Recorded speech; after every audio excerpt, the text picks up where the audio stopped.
দিয়ে ছাত্র জনতার চেহারা থেকে লাঠি ছুড়ে দেশ থেকে বের হয়ে গেছে না। আমি মনে করি ওনার মতো দেশ নেত্রী শেখ হাসিনা যতদিন বাংলাদেশে থাকতো আমাদের মা বোনদের ইজ্জত, ওনার দলের নেতারা সেঞ্চুরি করেছে আমার মা বোনদেরকে বেজ্জতি করে। আমার দলের তিনবারের প্রধানমন্ত্রী ছিলেন বেগম খালেদা জিয়া, উনি কোনদিন প্রশাসনের ভোট দিয়ে উত্তর ভোট দিয়ে বাতিল নিষেধাজ্ঞা ভোট দিয়ে ক্ষমতায় আসেন নাই।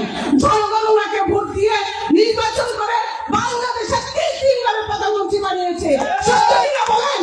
ওনাকে 3 দিনবার প্রধানমন্ত্রী বানিয়েছে। তাই আমি বলবো কুমিল্লা 6 আসনের যে যোগ্য নেতা হাজী আমিনুর রশিদ ইয়াসিন ভাইকে আগামীতে দানিশ শীষমার্কা ভোট দিয়ে জয়যুক্ত করে ওনাকে আমরা এমপি বানাবো, এটা আমাদের প্রতিজ্ঞা।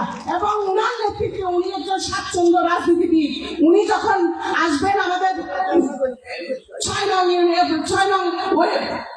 নির্বাচনী এলাকায়, আমি বলবো উনি একজন যোগ্য নেতা। আনোয়ার ভাইকে যোগ্য করবেন। উনি আসলেই একজন যোগ্য। উনি একজন অর্থ দিবসী ফ্যামিলির মেয়ে ছেলে। ওনার কোনো পয়সার অভাব নাই, ওনার মন আছে।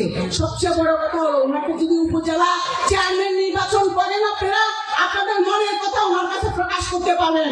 উনি এমন একটা লোক, উনি যে উপজেলা থেকে নিয়ে চলতে হবে এমন কোনো কথা না। ওনার যে কোটি কোটি টাকার সম্পত্তি আছে এই সম্পত্তি দেখার মতো লোক নাই। উনি শেষ বয়সে, জীবনের শেষ বয়সে শুধু একটুকু সম্মান চায়। যে সম্মানটা উনি চায় সেটা হলো উনি ওনার চাচা ফজলুল হক ভাই, আমি ওনার সাথে নির্বাচন করেছিলাম। উনি নির্বাচিত হয়েছেন, কিন্তু উনি জয়টা ছিনিয়ে নিতে পারে নাই বাহার ভাইয়ের অত্যাচারের কারণে। আমি বলবো যোগ্য চাচার যোগ্য উত্তরসূরি হিসাবে আনোয়ার ভাইকে চেয়ারম্যান নির্বাচন করে উপজেলাতে জনগণের সম্মান দেওয়ার জন্য, সেবা করার জন্য সুযোগ সৃষ্টি করে দিবেন।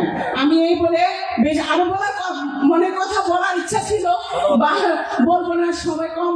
মা বোনেরা যে অনেকক্ষণ কষ্ট করতেছে, তাই আমি আপনাদের কাছে আমার বলাতে যদি কোনো ভুল থাকে আপনারা আমাকে ক্ষমা সুন্দর দৃষ্টিতে দেখবেন। আনোয়ার ভাইকে দেখবেন, সাথে আনোয়ার ভাইয়ের সাথে যদি আমি আসি আমাকে দেখবেন, যাকে নমিনেশন দেয় তার সাথেই থাকবেন আপনারা ইনশাআল্লাহ। খুদা হাফেজ। বাংলাদেশ জিন্দাবাদ, জাতীয়তাবাদী জিন্দাবাদ।